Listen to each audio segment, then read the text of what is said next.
Êxodo, capítulo 3, do verso número 1 até o verso número 10. A palavra de Deus nos diz assim: apacentava Moisés o rebanho de Jetro, seu sogro, sacerdote de Midian, e levando o rebanho para o lado ocidental do deserto, chegou ao monte de Deus, a Horebe. Apareceu-lhe o anjo do Senhor numa chama de fogo, no meio de uma sarça. Moisés olhou e eis que a sarça ardia no fogo e a sarça não se consumia. Então disse consigo mesmo: irei para lá e verei essa grande maravilha, porque a sarça não se queima. Vendo o Senhor que ele se voltava para ver, Deus, do meio da sarça, o chamou e disse: Moisés, Moisés. Ele respondeu: eis-me aqui. Deus continuou: não te chegues para cá, tira as sandálias dos pés, porque o lugar em que estás é terra santa. Disse mais: eu sou o Deus de teu pai, o Deus de Abraão, o Deus de Isaque e o Deus de Jacó. Moisés escondeu o rosto, porque temeu olhar para Deus. Disse ainda o Senhor: certamente vi a aflição do meu povo que está no Egito, e ouvi o seu clamor por causa dos seus exatores. Conheço-lhe o sofrimento, por isso desci a fim de livrá-lo da mão dos egípcios e para fazê-lo subir daquela terra a uma terra boa e ampla, terra que mana leite e mel, o lugar do cananeu, do eteu, do amorreu, do ferezeu, do heveu e do jebuseu. Pois o clamor dos filhos de Israel chegou até mim, e também vejo a opressão com que os egípcios os estão oprimindo. Vem agora, e eu te enviarei a Faraó, para que tires o meu povo, os filhos de Israel, do Egito. Amém. Glória ao teu nome, Senhor, pela tua palavra e pela oportunidade que nós temos, mais uma vez essa manhã, Senhor, de ouvir a tua voz nesse lugar. É a voz do bom pastor que queremos ouvir. É a voz do Espírito Santo falando ao nosso espírito, nos dando direção, mudando conceitos da nossa vida, Pai, quebrando barreiras dentro de nós. Que a tua palavra, essa manhã, quebre barreiras aqui, Pai. E que nós possamos ser livres para ouvir a voz do Senhor e fazer segundo a tua vontade. Segundo o chamado que o Senhor tem para cada um de nós. Ó Deus, que o Senhor quebre cadeias esta manhã. É o que eu quero te pedir. E só a tua palavra tem esse poder. E que é a tua palavra aquilo que queremos ouvir. Usa, Senhor, a minha vida como instrumento nas tuas mãos. Dá-me a unção e o poder do Espírito Santo e a autoridade da tua palavra, para que ela seja assim anunciada e possa chegar aos nossos corações. Entrego ao Senhor a minha vida, orando com os meus irmãos em nome de Jesus. Amém. Graças a Deus. Podem sentar. Amados, este é o texto que narra a chamada de Deus a Moisés. Moisés foi um homem tremendo nas mãos de Deus, e Deus fez muitas coisas através de Moisés. Mas tudo começou nesse momento, em que Deus tem um encontro com Moisés e o chama para fazer aquilo que o Senhor tinha programado para que ele fizesse. Amados, nós hoje que servimos ao Senhor, nós sentimos que temos uma chamada de Deus. Faça essa análise aí no teu coração. Será que você sente que Deus te chamou para alguma coisa? Não vale dizer para a salvação, né? Porque isso eu creio que nós que somos cristãos fomos chamados para a salvação, é claro. Deus nos escolheu, não só nos chamou como nos elegeu. Muitos são chamados, poucos escolhidos, Ele nos escolheu. Glória a Deus por isso. Mas a quem Ele chamou, normalmente Ele também comissionou. Então, será que nós sentimos que temos de Deus uma chamada? Veja, Deus te salvou, isso é maravilhoso. Ele te tirou das trevas, te trouxe para a luz, tirou a tua vida do pecado, trouxe você agora para uma vida totalmente diferente. Mas pergunta lá para dentro de você, para o teu espírito, Deus tem um chamado para você. Para o que Deus te chamou? De que maneira você pode ser uma bênção nas mãos de Deus, como foi Moisés, quando atendeu ao chamado do Senhor? Pense sobre isso e reflita. Temos um chamado da parte de Deus. Ou melhor, Deus tem planos para a nossa vida. ou tudo que ele queria era apenas salvar você, pronto, os planos terminaram, você agora então pode morrer? Amém? Ninguém diz amém. Por quê? Se não há mais nada, se não há mais um plano, se não há mais um chamado, se o plano já está completo, para que continuar vivendo? É melhor morrer. Então eu acredito que Deus tem um chamado para você. Eu acredito que Deus tem um plano para a sua vida. Mas você precisa saber qual é o plano. Você precisa entender qual é o chamado. Você precisa conhecer isso muito bem. E veja, Deus não deixa isso escondido. Certamente o Espírito Santo já revelou ao seu coração. Assim como Deus chamou Moisés e abertamente falou com ele a respeito das ideias e planos que ele tinha. Agora, a questão é, será que os nossos planos são os planos de Deus? Normalmente não são. Veja, normalmente os nossos planos estão muitas vezes em desacordo com os planos de Deus. Deus quer uma coisa para você, mas você quer outra para você. Não é? No nível natural, a gente até consegue entender isso, porque às vezes os pais têm planos para os seus filhos. E esses planos não necessariamente vão se cumprir na vida dos filhos, e não necessariamente são os melhores, vamos admitir aqui, não é? De repente o pai é médico, ele tem um plano que seu filho seja médico. Maravilhoso. Mas de repente o filho não tem essa aptidão, não é verdade? Mas isso é no âmbito natural. Nosso Deus não é um pai assim levado por emoções. Quando Deus tem um plano, Ele sabe que é o melhor para nós. Nem sempre os pais sabem o que é melhor para os seus filhos. Você tem coragem de admitir isso?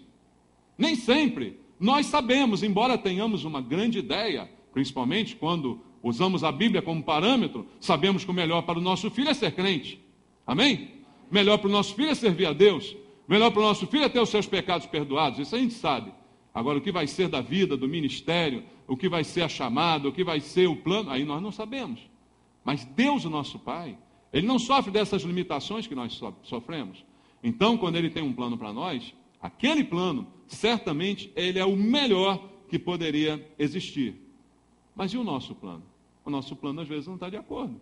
É como aquele filho que diz, meu pai tem um plano que eu seja médico, mas eu não tenho jeito para isso. Eu quero ser engenheiro. E aí? Eu tenho um plano, meu pai tem outro. No nível natural, é até compreensível, porque eu disse, os pais são limitados. Agora, no nível divino, como é que a gente pode lidar com isso? Deus tem o melhor plano para a minha vida, mas eu insisto em ter outro. E aí? Será que isso vai terminar bem? Deus tem o melhor, a melhor ideia para a minha vida, mas eu insisto em ter outra. Será que isso vai acabar direito, irmão? Certamente isso não vai ser legal. E aí é que entra o grande conflito. Os meus planos em conflito com os planos de Deus. Deus tinha um propósito na vida de Moisés desde o início. Se você ler a Bíblia, a gente está lendo aqui o capítulo 3 de Êxodo, é o final da história praticamente. É a chamada. Mas essa chamada começou no nascimento de Moisés. Deus sabe tudo, irmãos. Jeremias disse isso a respeito do Senhor, desde o ventre. O apóstolo Paulo falou isso, desde o ventre. Deus sabe tudo. Deus chamou Moisés desde o nascimento. Você lembra como foi o nascimento de Moisés? Havia uma ordem para exterminarem as crianças dos hebreus. Mas a mãe de uma grande ideia que nasceu do coração dela, não, nasceu do coração de Deus. Ela foi só um instrumento.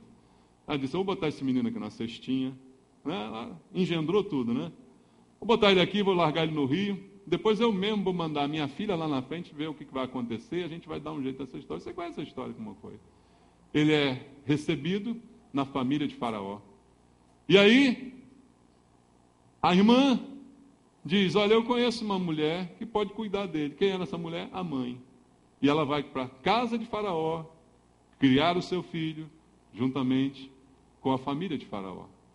Deus sabia tudo isso. Isso não é por acaso. Isso não é uma boa ideia de uma mãe esperta.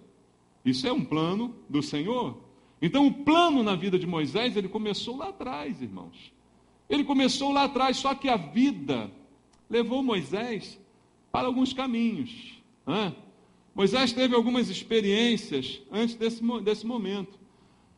Ele vai, depois de adulto, matar um egípcio. Você conhece a história? Ele vai, depois de adulto, ficar perseguido por Faraó e com medo vai fugir. E aí ele vai parar no deserto e ele vai parar em Midian. É onde Moisés está quando ele recebe essa chamada. Ele se casa com a filha do sacerdote de Midian e vai cuidar das ovelhas do pai dela. Bom, humanamente falando, ele está tranquilo na sua vida. Sua vida está em ordem. Concorda comigo? É empregado do seu sogro, está tudo em casa, né? O sogro deu a filha em casamento, o recebe como um trabalhador, vivem em harmonia, está com boi na sombra, como a gente costuma dizer, né? Está tudo tranquilo na vida de Moisés. Está num lugar legal, o sogro é o chefe daquele lugar, é o sacerdote, está na família da influência, veja, sai de Faraó e vai para a casa de Jetro. Está na nata, Moisés está por cima, ele está com tudo em cima, sua vida tranquila e sua vida segura. O que mais ele podia esperar? Terminar seus dias ali. Para aquele tempo, isso era melhor que um emprego na empresa estatal, como é o meu. Para aquele tempo, isso era maravilhoso, entende? Está lá cuidando das ovelhas da própria casa, administrando sua vidinha, tudo tranquilo, tudo bacana, tudo do jeito que ele talvez um dia tenha sonhado, não é? Segurança e estabilidade. Mas, um dia, Deus dá uma chamadinha nele. Um dia Deus o chama.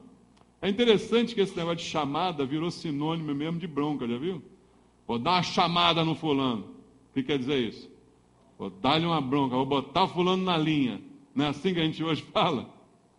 Por quê? É estranho isso, né? Porque Deus chamou Moisés. E ser chamado por Deus é uma coisa boa. É ou não é, irmãos? Só que vai mexer com as vidas da gente. Vai mexer com a nossa zona de conforto. Você entende isso? Vai mexer com a nossa vida de uma maneira completa. O versículo 10 diz: vem agora, e eu te enviarei a Faraó, para que tires o meu povo, os filhos de Israel, do Egito. Pensa bem, ele foi para lá fugindo de Faraó. Agora o senhor quer que eu volte lá para Faraó? Espera aí, pô. Está tudo tranquilo aqui. Pô, minha vida é paz por tudo que é lado. O senhor quer me trazer problema? Eu estou aqui tranquilão. Agora tem que voltar lá em Faraó. Como é que é isso? É complicado, não é, irmãos? Porque o plano de Deus era diferente do plano de Moisés. Entende? Talvez o plano de Moisés, nessa altura da vida, seria terminar os seus dias ali, cuidando daquele rebanho, com a sua mulherzinha do lado, os seus filhos e tal. Legal, poxa. Alguma coisa de errado nisso? Não. Tem alguma coisa de errado se o plano dele fosse esse? Qual é o teu plano? Teu plano é trabalhar, um dia aposentar, poder, descansar um pouquinho, desfrutar, fazer umas coisinhas. A maioria das pessoas tem planos assim, tem ou não tem? Ou não, meu plano é trabalhar até a vida, me matar até a morte. Não. Ninguém tem um plano desse, tem? Não tem. Você espera um dia botar o boi na sombra. Espera ou não? Agora o boi está no sol. Mas um dia você espera. Não há nada intrinsecamente errado, nem mal nesse pensamento. É justo, é correto. Só que esse não era o plano de Deus para Moisés. O plano de Deus para Moisés era outro. E Moisés já não era um garoto quando Deus falou aqui com ele. Ele já estava precisando de um descanso. Mas aí é que Deus o chamou para trabalhar. Pensa nisso, irmãos. O plano de Deus era diferente do plano de Moisés. Talvez o plano de Deus na sua vida seja diferente do seu plano. Talvez você tenha planos legais, corretos, honestos, decentes, amém. Mas não são os planos de Deus. Não é isso que Deus preparou para você. E aí, quando Deus vai e chama Moisés, como a gente leu no versículo 10, há o conflito. E como há o conflito, começam os argumentos, que a gente chama de desculpas. Deus tem um plano para você, mas você tem outro. Aí você não quer aquecer com isso que Deus quer te dar, com isso que Deus quer fazer. Aí você, da mesma maneira que Moisés, se arma de alguns argumentos muito bons, muito lógicos, até no entendimento humano, muito coerentes, mas que na verdade para Deus não passam de desculpas, e como a gente costuma dizer, desculpas esfarrapadas. Você já deu desculpas esfarrapadas? Quantas vezes nós já demos desculpas esfarrapadas? Na nossa vida, vamos fazer uma análise aqui, legal, né? Com toda sinceridade. A gente não queria fazer uma coisa, aí a gente deu uma desculpa. Mas é aquela desculpa esfarrapada. Eu não vou nem dizer que foi inventada, né? Porque às vezes tem gente que aí no mundo, né, que inventa, mente mesmo, na maior cara de pau, descarado, né? Não, convida para você para uma coisa, para um lugar, para uma festa, para uma cerimônia. Não. Aí você inventa uma desculpa. Eu não estou falando de desculpas inventadas, que aí já é do capeta mesmo, né? Eu estou falando de desculpa esfarrapada. A esfarrapada é aquela que tem um sentido, tem uma lógica, tem um apoio, mas que na verdade não deixa de ser uma desculpa. Não deixa de ser um pretexto para eu não fazer aquilo para o qual fui chamado. Na vida da gente, quantas desculpas esfarrapadas nós já demos. E Moisés vai começar aqui a destilar um rosário de desculpas esfarrapadas que eu quero analisar contigo essa manhã. Porque talvez sejam essas de Moisés a que você tem dado para Deus.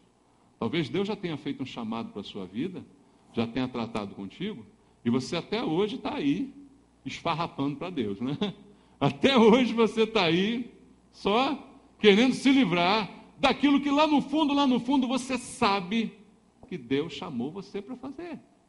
Moisés começa, e são desculpas bem coerentes. Primeiro, ele vai dizer no versículo 11, olha, então Moisés disse a Deus, quem sou eu para ir a Faraó e tirar do Egito os filhos de Israel? Essa é a mais legal, né? Quem sou eu? Porque essa aí denota uma humildade, né? Eu não sou ninguém. Tipo Gideão, assim, né? Aquela humildade, aquela coisa, né? Quem eu sou? Quem sou eu para isso? Isso não é para mim. Isso é para outro. Quem sou eu para estar nessa posição? Quem sou eu para assumir essa responsabilidade? Amados, a gente quando dá essa desculpa, a gente ignora uma coisa muito importante. É que Deus, Ele não depende das nossas capacidades. Não. Deus não depende de nada que eu tenha ou seja capaz de fazer. Deus não me escolhe porque eu era capaz de fazer alguma coisa. Deus me dá uma capacidade que eu não tinha para fazer aquilo que Ele quer que eu faça. Entende isso? A gente tem aquela noção de que Deus, Ele aproveita os talentos que surgem naturalmente. Se a pessoa sabe fazer uma coisa, isso é natural, então ele vai. Não. De repente a pessoa sabe fazer alguma coisa, mas não consegue se enquadrar na obra de Deus naquela coisa. N motivos podem ser levantados. Então Deus não precisa dos nossos talentos, porque na verdade é Ele quem nos dá os talentos. Você entende isso? Deus não precisa das nossas capacidades, porque é Ele quem dá. Então se Ele deu uma e quer me chamar para eu ser usado em outra, Ele vai me dar aquela outra. Amém? Vai me dar. E quantas Ele quiser, me dará. Então Deus não chama pelas minhas capacidades. Então eu não devo usar as capacidades ou desprezar quem eu sou para, como desculpa, não fazer o que Deus quer que eu faça. Eu um dia desprezei a capacidade que Deus me deu. Quando no dia da minha conversão, como já contei aqui algumas vezes, a minha tia, que foi um instrumento de Deus para trazer a palavra para nós, disse para mim, você vai ser pastor. Naquele dia, eu disse, essa velha é gente boa, mas é maluca. É muito boazinha minha tiazinha, coitada, mas eu acho que ela está variando um pouquinho. Deus usou ela muito bem para me convencer da verdade, pelo Espírito Santo, mas agora eu acho que ela pisou na bola. Mas como ela é velhinha, eu não vou discutir com ela. Mas no íntimo eu ri, até diante dela eu dei uma risadinha, porque eu era muito tímido. Eu disse, jamais conseguiria enfrentar uma plateia, jamais conseguiria falar em público. Eu ri, eu desprezei. Mas quem disse que Deus depende da minha capacidade para fazer o que Ele quer na minha vida? Quem disse isso? depende do meu estado atual para que eu assim faça o que Ele quer até o fim da minha vida. Ele pode me dar outras coisas. E se Ele quiser que eu amanhã faça outra coisa que eu não sei fazer hoje, Ele vai me dar outra coisa que eu não sei fazer. Entende isso? Então, que negócio é esse de quem sou eu? Quem é você? Você é alguém que Deus chamou. Amém? E se Deus chamou, Ele vai capacitar. E na vida de Moisés, isso não era uma mentira, irmãos. Na verdade, isso é uma lorota. Quem sou eu? Quem é você? Espera aí, Moisés, olha para o teu passado. Tu foi criado na casa de Faraó. Tu recebeu tudo que é de bom em termos de educação. Se a gente for olhar para os níveis humanos, porque ele estava olhando para o nível humano, quem sou eu? Quem é você? Você foi o filhinho do Faraó, foi o netinho dele lá, criado com leite e biscoito, jogando bola de gude no tapete, soltando pipa no ventilador. Assim. Você foi assim, Moisés. Você foi criado com o melhor que o Egito podia dar, com o melhor das ciências, com o melhor do que esse mundo podia oferecer. Agora que negócio é quem sou eu? Que falsa modéstia é essa? Você teve o melhor que o mundo poderia te dar. Então que negócio é dizer quem sou eu? Isso se for olhar para o nível humano. Então o que ele diz não se aplica nem no nível humano, nem no nível espiritual. É completamente fora de propósito quando nós também sentimos o chamado de Deus e dizemos para o Senhor, quem sou eu para fazer isso? Pergunte quem é o seu Deus. Talvez seja melhor você perguntar isso. Não use de falsa modéstia para fugir do chamado que Deus tem para a sua vida. Porque além de nos capacitar, Deus faz outra coisa maravilhosa. Ele nos acompanha no chamado.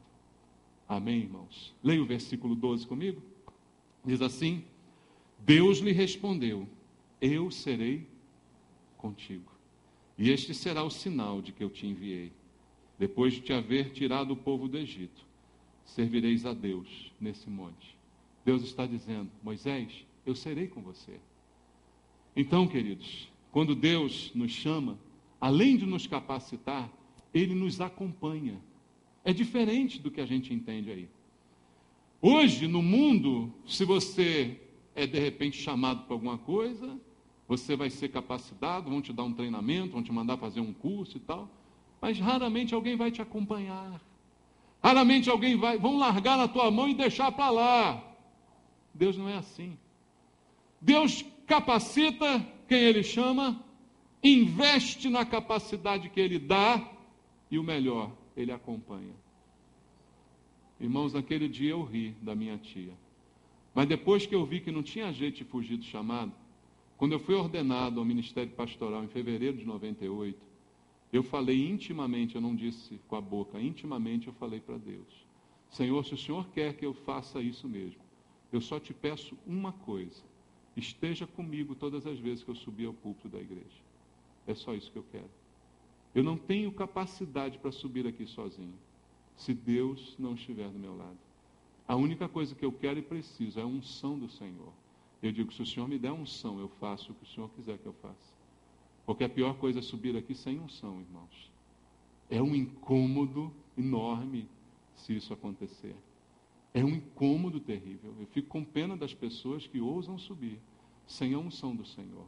Porque elas devem se sentir tremendamente incomodadas com isso. Então, o bom dessa história é que Deus, quando chama, Ele capacita e Ele está ao lado. Ele diz, Moisés, eu serei com você. O que Deus chamou você para fazer, pode fazer sem medo, meu irmão, porque Ele será com você. Mas Moisés, não satisfeito ainda, diz no versículo 13, disse Moisés a Deus, eis que quando eu vier aos filhos de Israel e lhes disser, o Deus de vossos pais me enviou a vós outros, eles me perguntarem, qual é o seu nome? Que lhes direi? Veja, irmãos, parece coerente essa resposta de Moisés, mas ela tem por trás. Vamos olhar o que está por trás. Eu sempre gosto de ver o que está por trás. Não as aparências, mas sim o que está no interior. Veja, para os hebreus, o nome, ele tem uma importância significativa. O nome naquela cultura, ele era impregnado de um monte de significados que se refletiam na vida da pessoa, dos pais. Então, o nome era algo muito importante. Se você não conhecesse o nome de alguém, você não conhecia a pessoa. Ah, eu conheço, hoje em dia não, eu conheço fulano, qual é o nome dele? Não lembro. Então você não conhece fulano. Na cultura dos hebreus isso era muito significativo. Por isso a Bíblia às vezes coloca o nome, Bartimeu, filho de Timeu. O nome tem uma explicação, tem um sentido, tem uma família, tem um significado, tudo gira em torno disso. Então quando Moisés diz para Deus que não sabe o seu nome, é equivalente a dizer que eu não tenho intimidade contigo. É uma afirmação que ele está dizendo. Eu não conheço o seu nome, me diz o seu nome para que eu possa dizer às pessoas. É como quem está se desculpando para dizer, eu não te conheço. Eu não sei quem é você. Eu não tenho intimidade com você. E essa é outra desculpa esfarrapada. Muita gente também tem usado desta desculpa esfarrapada para não servir ao Senhor. Está dizendo, eu não tenho tanta intimidade com Ele assim, como é que eu vou servi-lo? Eu não tenho tanto conhecimento dele assim, como é que eu vou servi-lo? E aí as pessoas se escondem atrás dessas pseudo-incapacidades para se recusar a fazer o plano de Deus nas suas vidas. Elas dizem, eu não conheço a Deus.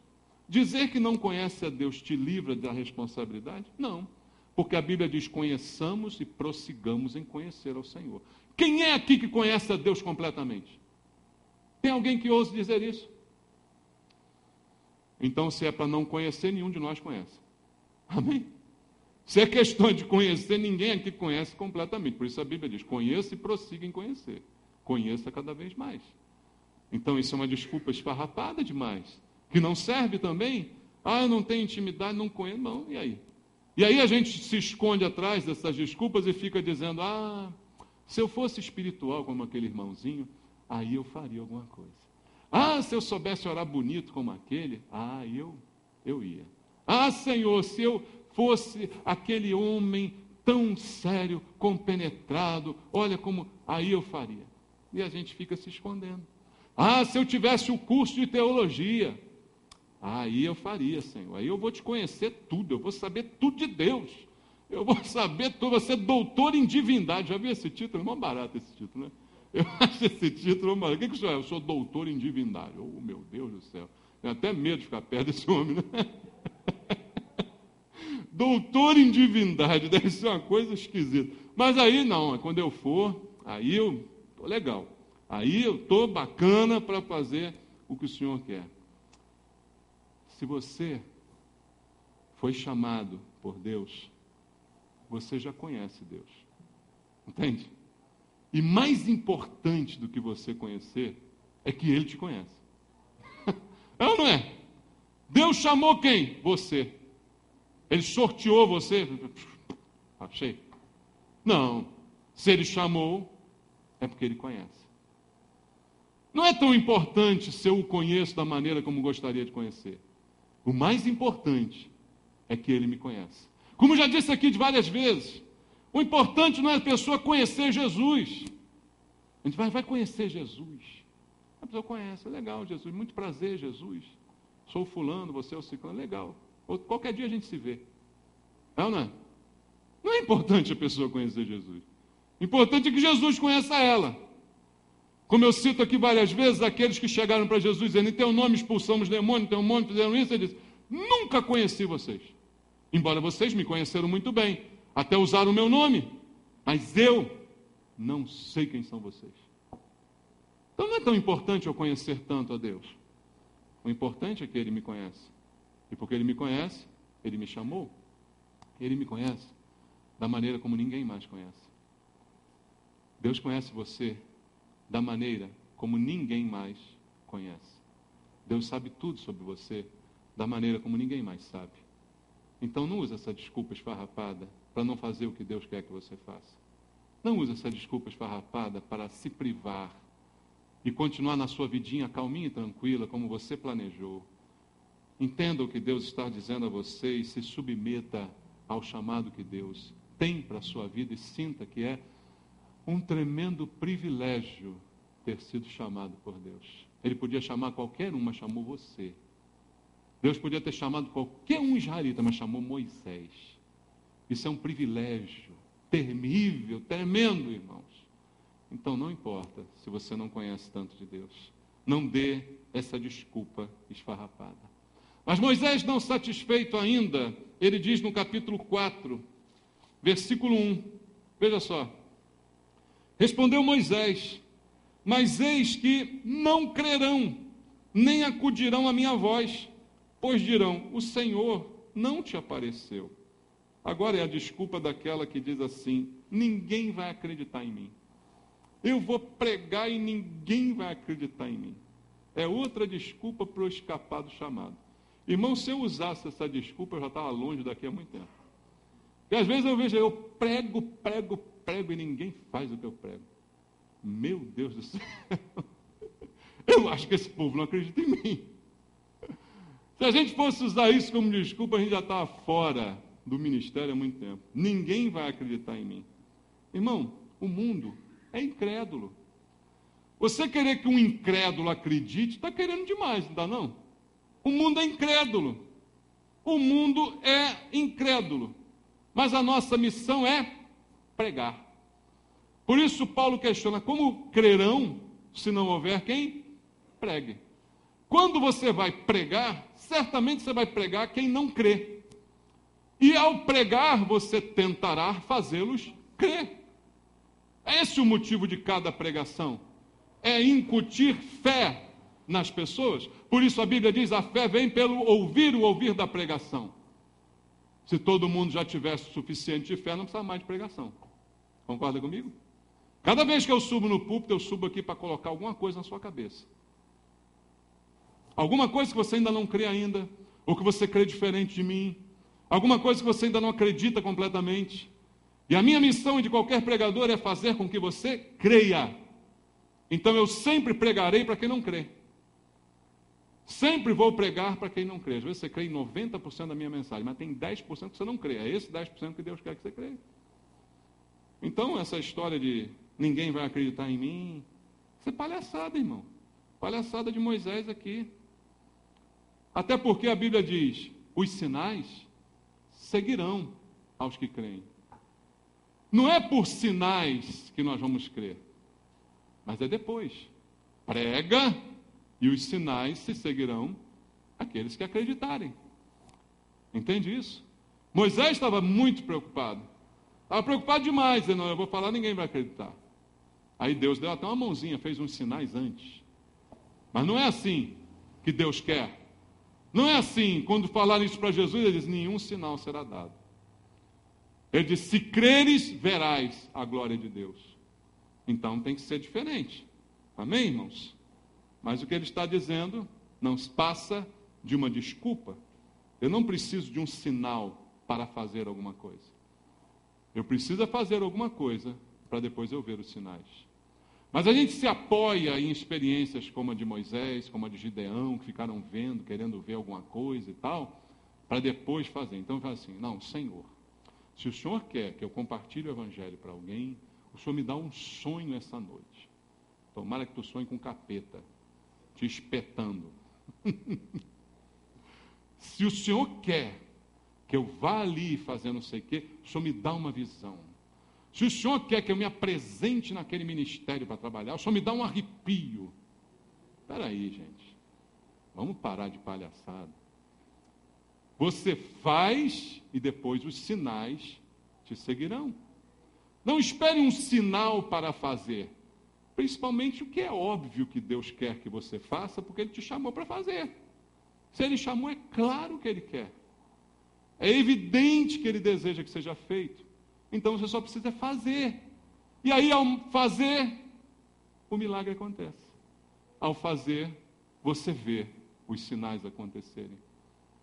Quando eu comecei a pregar, deixa eu compartilhar isso com você aqui, não sei por que me ocorreu agora. Eu comecei preparando mensagens para a igreja. Eu só sabia pregar para a igreja. Eu só sabia pregar sobre doutrinas para a igreja. Comportamento, doutrina para a igreja. Eu achava que era muito difícil pregar evangelisticamente. Era muito difícil pregar para que alguém recebesse, cresce no evangelho com aquela pregação. Essa foi uma barreira que eu tive no primeiro, não digo ano, não, primeiros meses, depois que eu me tornei pastor. ou pregador, porque eu fui pregador antes de ser pastor. Antes de me ordenar ao pastorado, eu já pregava na igreja há quase 1 ano. Mas eu tinha essa dificuldade. Pregar evangelisticamente talvez fosse a maior barreira, porque ao pregar alguém vai ter que ouvir, vai ter que se render a Jesus. Eu falei assim, eu não tenho capacidade para isso. E realmente eu acho que eu não tenho capacidade para isso até hoje. Porque se alguém for ouvir a minha pregação, e se converter, está se convertendo a pessoa errada. Por isso quem me dá a capacidade é Deus. Porque a pregação que eu faço é Deus que está fazendo. E quando alguém se rende, está se rendendo a Deus, não está se rendendo ao meu poder de convencimento, nem à minha eloquência. Entende isso? Então eu tenho que fazer. Eu tinha essa barreira, essa dificuldade. Mas aí comecei a fazer. E quando eu comecei a fazer a pregação evangelística, eu comecei a ver gente se converter. Muitas vezes eu faço e ninguém se converte. Aí eu digo, tem uma coisa errada. Não tem nada errado. A pregação é a mesma, o Deus é o mesmo, a unção e o poder são o mesmo. Agora, se o pregador ficar emocionado com o número de pessoas que aceitam seu apelo, na verdade ele está pensando que é ele o dono da glória. Entende isso? Não é comigo assim que acontece. Se eu fizer o apelo e ninguém vier, amém, ninguém precisa vir para me agradar. Eu conheci uma pessoa que ela sempre ia ao apelo para agradar o pastor, viu? O pastor fazia o apelo, ninguém ia, aí ele fazia de novo. E o pastor é aquele que insistia, sabe? Aquele que terminava, sai diabo, aquelas coisas, né? Solta o irmão da cadeira, aquele negócio. Aí depois de fazer uma meia hora de apelo que ninguém vinha, ninguém soltava da cadeira, o diabo não largava ninguém, aí vinha uma senhorinha lá e ia. Falei, meu Deus do céu, o que é isso? É para o pregador ir para casa tranquilo, dizendo assim, que bom. Eu não preciso disso. Porque quando eu prego, não sou eu que prego. Quando eu falo, não sou eu que falo. Essa é a consciência que eu tenho. Porque eu achava, não, é impossível eu pregar e alguém crer em Jesus por causa de uma pregação. Então entenda, você só precisa obedecer. E aí Deus fará os sinais. E aí Deus mostrará as maravilhas. As conversões são para a glória de Deus. E é isso que precisa acontecer, e é isso que nós precisamos entender. Então Deus não vai aceitar essa desculpa. Não vai aceitar essa desculpa esfarrapada. Dizer, ninguém vai acreditar no que eu vou dizer. Não é? Ninguém vai entender, ninguém vai aceitar. E Deus foi tão paciente com Moisés que ainda deu um sinal para ele mostrar. Mas não é assim que Deus quer fazer, isso não é um plano de Deus. Mas mesmo assim, Moisés resistiu. E aí, irmãos, a gente chega ao versículo 10 do capítulo 4. Aí ele dá mais uma. Essa, então, acho que é a mais famosa delas. Então disse Moisés ao Senhor, Senhor, como quem diz, já estou de saco cheio disso. Eu nunca fui eloquente, nem outrora, nem depois que falaste a teu servo, pois estou pesado de boca e pesado de língua. Agora ele vai dizer para o Senhor, Senhor, eu sou gago. Senhor, eu não sei falar direito. Senhor, quando eu falo, eu misturo tudo, eu embolo as palavras, é uma desgraça. Ninguém me entende, Senhor. Agora é a última cartada, né? A última desculpa é dizer, não sei falar direito.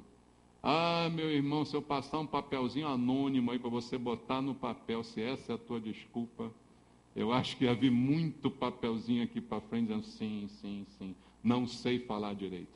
Acho que não sei falar direito. Quer falar direito? Quem quer falar direito aqui? É só começar a falar. Começa a falar que você começa a falar direito. Tudo que eu quero fazer direito, eu tenho que começar fazendo errado. É assim que funciona.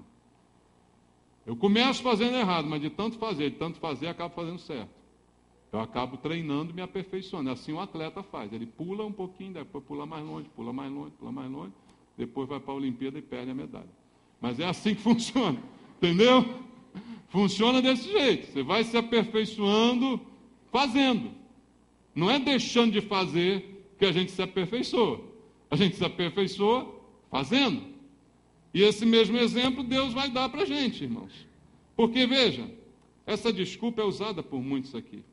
Mas Deus supriu essa falta, que era real. Realmente Moisés tinha um problema. Tinha. Mas Deus supriu. Veja o que diz o versículo 12.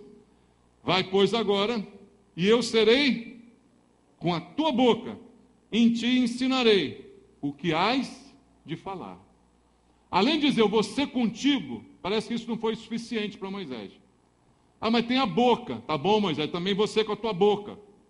Você não entende que quando eu digo ser contigo, é ser contigo completamente, né? Então tem que ser mais específico. Também serei com a tua boca. Tá bom, Moisés? É assim que funciona, irmão. Deus é com a nossa boca. A mesma promessa, ela foi feita por Jesus no Novo Testamento. Abra comigo a Bíblia em Mateus capítulo 10. Mateus, capítulo número 10, versículo 19 e 20. Mateus 10, 19 e 20 diz: E quando vos entregarem, não cuideis em como ou o que haveis de falar, porque naquela hora vos será concedido o que haveis de dizer, visto que não sois vós os que falais, mas o Espírito de vosso Pai é quem fala em vós. Não sou eu que falo, é o Espírito Santo de Deus que fala através de mim. Não é você que fala, é o Espírito Santo. O Espírito Santo não tem problema com gagueira, com nada.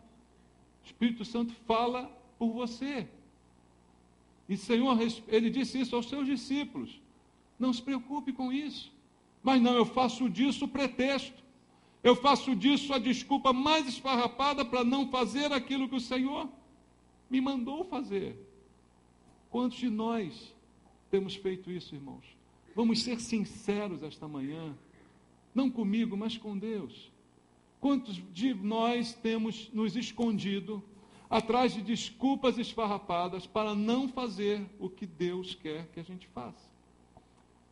Até aqui foram 4 desculpas que Moisés trouxe e que nós conversamos sobre elas.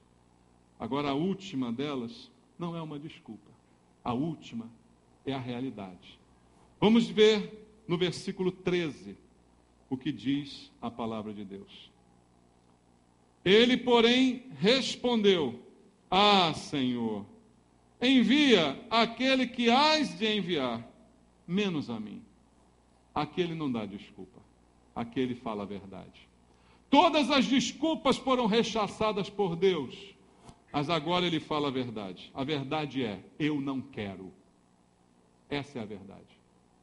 E aí, meu amado, quando você diz eu não quero, aí esbarrou naquilo que Deus te deu como liberdade. A liberdade de arbítrio. Tem muita gente que vai para o inferno. Mas por que vai para o inferno? Porque elas dizem, eu não quero ir para o céu. Porque se quisesse ir para o céu estava aberto. Entende isso? Mas no final Moisés diz a verdade, que ele desde o início não teve a coragem, não foi homem para dizer, eu não quero, envia outro, menos a mim, porque eu não quero. A gente fica disfarçando as nossas desculpas esfarrapadas, ao invés de responder com coragem à verdade que está no nosso coração. Eu não quero. Não estou preparado, sou muito novo, não conheço direito, tem muita coisa para aproveitar da vida ainda. Essa é a pior delas, né? Essa é a verdade mais escancarada e falsa, né, do mundo. Não, tem muita coisa para aproveitar, não vou, não quero chamar outro, porque não quer. Admite que você não quer. Mas a gente não quer dizer, eu não quero servir a Deus. A gente não quer dizer, eu não quero fazer o que o Senhor manda. Eu não quero obedecer. A gente não tem coragem de dizer isso. Moisés também não teve. Por isso que foram um monte de desculpas, uma atrás da outra. Eu custo a admitir, eu não quero. A minha vida está resolvida. Eu estou aqui em paz, estou aqui vivendo tranquilamente. Eu não quero voltar lá no Egito agora, enfrentar Faraó. Não quero esse aborrecimento para mim. Irmãos, se a gente fosse escolher dessa maneira, centrada exclusivamente no nosso ego, no nosso egocentrismo, talvez nenhum de nós fizesse o que tem feito hoje na obra de Deus. Ao invés de estar aqui pregando, para um monte de gente que talvez não acredite no que eu digo, que talvez se levante contra mim, que talvez me passe a perna, que talvez me passe para trás, que talvez fale mal de mim quando sai daqui, estaria em outro lugar agora. Estaria desfrutando alguma coisa que Deus me deu condição financeira para desfrutar? Não, não é. A questão não é essa. A questão é o que Deus chamou e o que eu tenho que fazer. A questão é o que Deus mandou e o que eu tenho que obedecer. A questão não é a minha vida, não é o que eu acho, não é o que eu penso, não é o que eu quero. Deus não é aquele que faz você fazer o que você quer. Essa é a grande falácia dos dias atuais. É o Deus que é vendido hoje nas igrejas evangélicas, vendido por dízimos e ofertas. É um Deus segundo o coração de cada um. É um Deus que diz sempre sim para mim. É um Deus que faz tudo o que eu gosto e que só me faz fazer o que eu também gosto. Não existe um Deus que me manda fazer o que eu não gosto. Não existe um Deus que me traz aborrecimentos. É um Deus que só me traz alegrias. Não, não é assim que funciona. Para Moisés, deve ter sido um grande aborrecimento. Ter que sair da sua vidinha de pastor de ovelhas no deserto, para ir, voltar de lá, encarar o faraó, encarar aquele povo ingrato, miserável, né? Quantas vezes deu dor de cabeça a Moisés, perturbou Moisés no deserto inteiro, até que um dia ele não aguentou mais e até perdeu a chance de ir para a terra prometida. Tamanha foi a perturbação que fizeram com aquele homem. Se ele soubesse, ele continuava dizendo, não, Senhor, não, Senhor, não, Senhor, até o final. Mas não é o que eu quero, não é o que é melhor para mim, não é o que é mais confortável para mim, é o que Deus quer. Irmãos, Deus é Senhor. Queria te contar essa novidade. Deus é Senhor. Eu queria dizer essa novidade para você, porque às vezes a gente não sabe disso. A gente acha que Deus é ajudador, que Deus é colaborador, que Deus é incentivador. Tudo que termina com dor, menos Senhor e nada de dor, por favor. É assim que a gente quer um relacionamento com Deus, não é? Não, amados, Deus é Senhor. Deus manda e obedece quem tem juízo. Amém? A vida de Moisés estava resolvida, mas Deus queria usar ele para grandes planos e ele não queria. E aí, amados, depois que ele, na quinta vez, diz a verdade do seu coração, revela, eu não quero, aí também ele viu algo que ele não gostaria de ver. Olha para mim aqui o versículo 14. Então, tem um então. Se acendeu o quê? A ira do Senhor contra quem? Contra Moisés. Moisés viu o que nenhum de nós quer ver. Além de ver Deus na sarça ardente, além de ver a glória como ele viu tantas vezes, nessa hora ele viu a ira de Deus. Que isso, pastor? Deus é bonzinho. Deus não se ira, não. Deus é domesticado, é manso. Só se for o teu, que é teu bichinho de estimação. O meu é Senhor da minha vida. E Ele pode se irar comigo a hora que Ele quiser. Eu é que espero jamais provocá-lo a isso. Mas Moisés viu a ira de Deus. Irmãos, às vezes eu tenho a sensação que muitos de nós aqui estão a ponto de ver a ira de Deus. Porque Deus já não aguenta mais o tanto de desculpa que você dá, ainda mais que Ele sabe a verdade sobre você. Está perto do momento de talvez você ver a ira. Eu não quero botar você com medo, não. Mas é a verdade. Alguns de nós estamos prestes a ver a ira de Deus, como Moisés viu. De tanta desculpa que a gente dá, de tanta coisa esfarrapada, sem sentido, sem verdade, até que a verdade vai brotar da nossa boca e vou dizer, Senhor, o negócio é o seguinte, é o que eu não quero mesmo. E aí ele viu a ira. Aí depois disso, aí ele foi. Depois de ver a ira, vai continuar o texto, você vai ver, bota Arão, bota tudo. Deus dá tudo o que Ele quer. Resolve tudo. Aí Ele vai. Amados, aí isso me leva a pensar. Será que a gente vai esperar ver a ira para obedecer? Pensa bem. Moisés, depois da ira, foi. Será que contigo vai precisar ter isso? Vai ter que vir o fogo para você se mexer. Vai ter que ver a ira para você fazer o que Deus está mandando fazer. Pensa comigo isso. Não é necessário. muita coisa pode ser poupada. Não é necessário que isso aconteça, irmãos, porque com todas as qualidades que Deus colocou sobre a vida de Moisés, ele podia ter terminado a sua vida cuidando do rebanho do seu sogro. Pensa bem. Com tudo que Deus investiu desde pequenininho na vida dele, era esse o plano que Deus tinha para ele? Terminar a sua vida assim, cuidando desse rebanho? Não, certamente não era esse o plano. O plano era outro.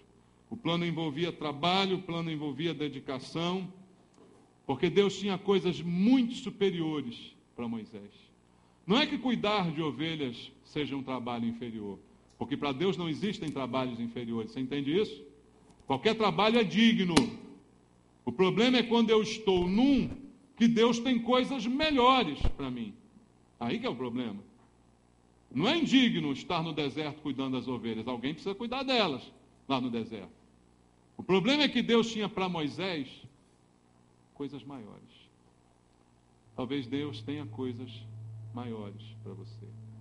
Coisas que estão mais de acordo com o plano dele e não com o plano seu. O que você precisa fazer é obedecer. Talvez não seja o que você quer. Talvez não seja o que você gostaria. Talvez o salário não seja bom. Talvez o prêmio não seja suficiente. Talvez a recompensa não seja boa. Mas é o que Deus quer que você faça. Não é o que você quer fazer. O teu chamado, de repente, é estar nos bastidores da igreja. Talvez você nunca vá subir aqui a esse púlpito. Mas é o que Deus chamou você para fazer. E é tão importante quanto. Porque cada um tem o seu chamado. Cada um tem o seu lugar. E é isso que você precisa buscar. Senhor, qual é o meu chamado? Eu quero obedecer. Eu quero fazer segundo a tua vontade. Eu não quero ver a tua ira para me mexer. Eu quero me mexer pelo teu amor. Eu quero me mexer pelo reconhecimento de que o Senhor me escolheu e que o Senhor investiu na minha vida.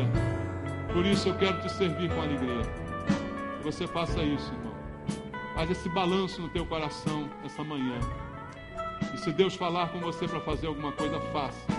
Mesmo que não seja tão agradável quanto você pensa. Porque o resto é com Deus. Amém? Que Deus abençoe a sua vida. Eu queria orar contigo essa manhã. Você que sente que tem um chamado da parte de Deus, mas que está ainda um pouco resistente a esse chamado. Quero chamar você a ter coragem de vir aqui à frente para eu fazer uma oração por você, pela sua vida, para que toda barreira possa ser quebrada essa manhã e você, em obediência, possa fazer aquilo que o Senhor está mandando você fazer. Saia do seu lugar e venha aqui orar comigo. Quero orar pela sua vida. Quero pedir ao Senhor que toda barreira caia por terra, para que não seja preciso vir a ira do Senhor, para que você faça o que Ele está mandando você fazer, mesmo aquilo que não é confortável e que não é agradável. Pai querido, eu oro por cada um dos meus irmãos aqui, Senhor.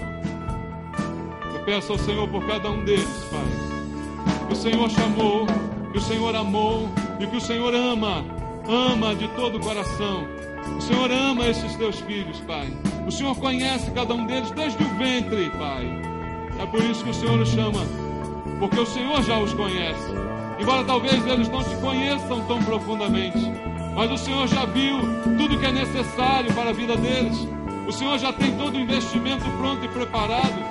E o Senhor ainda tem muito mais coisas ainda a dar e a investir na vida deles, Pai. E eu quero te pedir esta manhã, reveste estes teus filhos, Senhor. Reveste do Espírito Santo, para que toda barreira seja quebrada, toda desculpa esfarrapada caia por terra, Pai. Em nome de Jesus, toda desculpa seja mandada embora, toda verdade também agora, Pai. Essa verdade de dizer eu não quero, caia por terra. Quebra essa verdade e traz a obediência, Senhor. Traz a obediência para os teus filhos, Pai. Em nome de Jesus, traz a obediência e abençoa os teus servos, a quem o Senhor chamou e a quem o Senhor vai levantar e sustentar, a quem o Senhor vai ministrar e dar poder para fazer aquilo que o Senhor nos chamou para realizar. Abençoa os teus filhos, Pai, em nome de Jesus. Eu os abençoo, em nome de Jesus. Deus abençoe a sua vida, meu irmão. Deus abençoe. Amém. O que foi, pastor? Glória a Deus. O irmão quer entregar sua vida para Jesus? Deus tem esse chamado para a sua vida, eu creio nisso. Você veio essa manhã para ouvir a palavra de Deus, porque Deus te chamou para isso. Embora, como eu disse, irmãos, o apelo não foi evangelístico, mas o Senhor sabe quem Ele quer e quem Ele deseja. Não depende da gente, depende do Senhor. Louvado seja o Senhor. Pastor, ora por ele agora. Como é seu nome? Micael? Jailton. Deus abençoe. Senhor, em nome de Jesus, recebe a vida do Jailton, Senhor.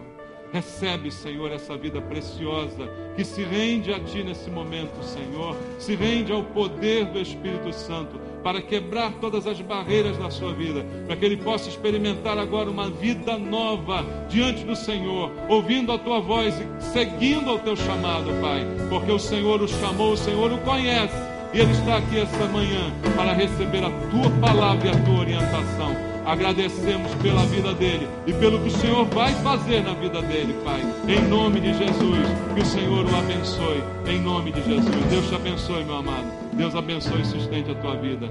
Louvado seja o Senhor. Vamos louvar enquanto os irmãos vão ministrar a ceia. Louve ao Senhor agora. Louve de todo o teu coração.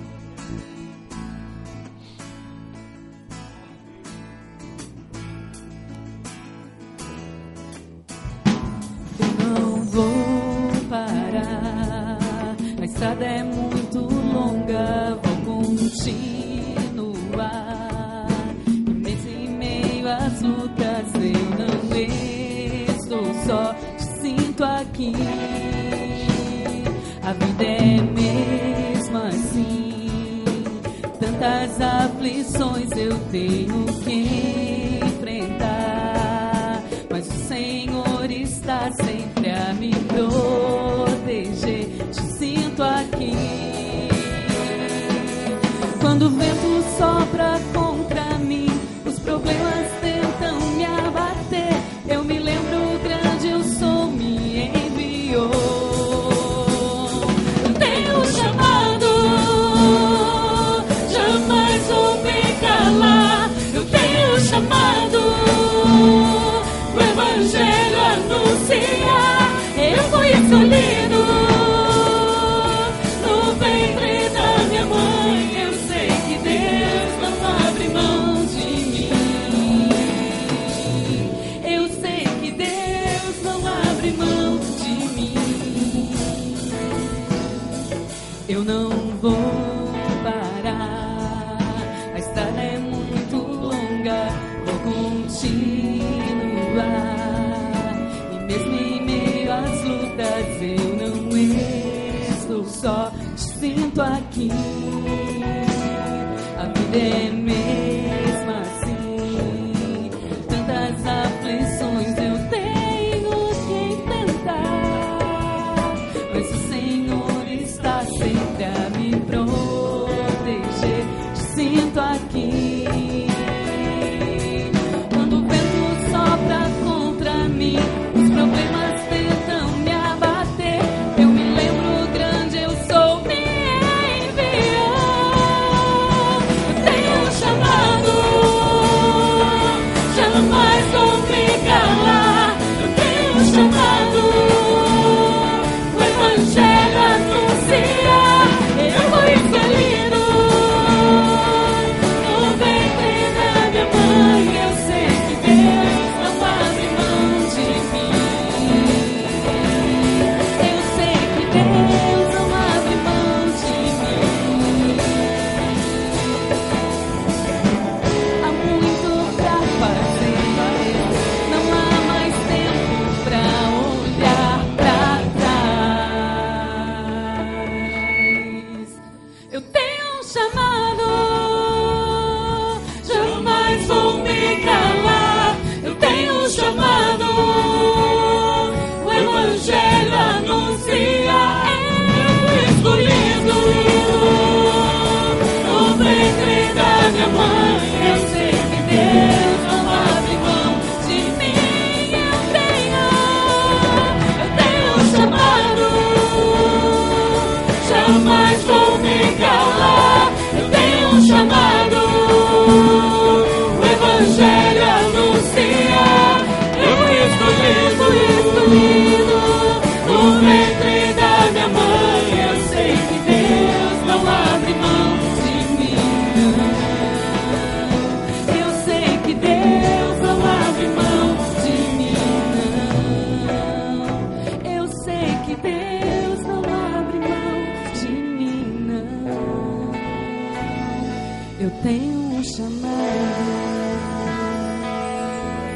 Glória a teu nome, Senhor.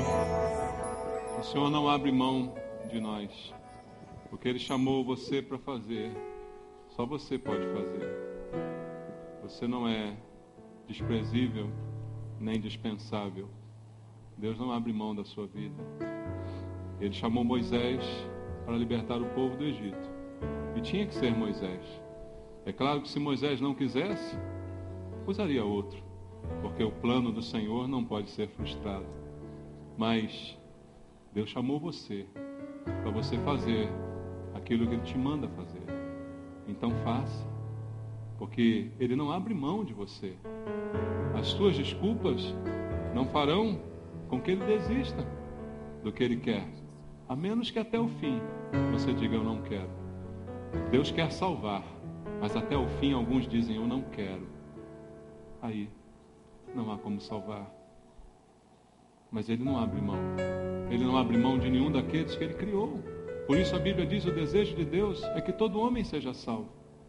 Mas nem todo homem é salvo. Ele não abre mão, mas alguns se recusam a estar nas mãos do Senhor. Entenda isso. Não abra mão do chamado que Deus tem para a sua vida. Não abra mão daquilo que Deus te chamou para fazer. Porque se você quiser, você vai fazer. O Senhor diz, se quiserdes e me ouvirdes, comereis o melhor dessa terra. Você precisa querer e ouvir e dizer, sim, Senhor, eu quero fazer o que o Senhor me chama. Eu sei que o Senhor vai fazer. Eu sei que o Senhor tem esse plano para a minha vida. Fala com Deus agora.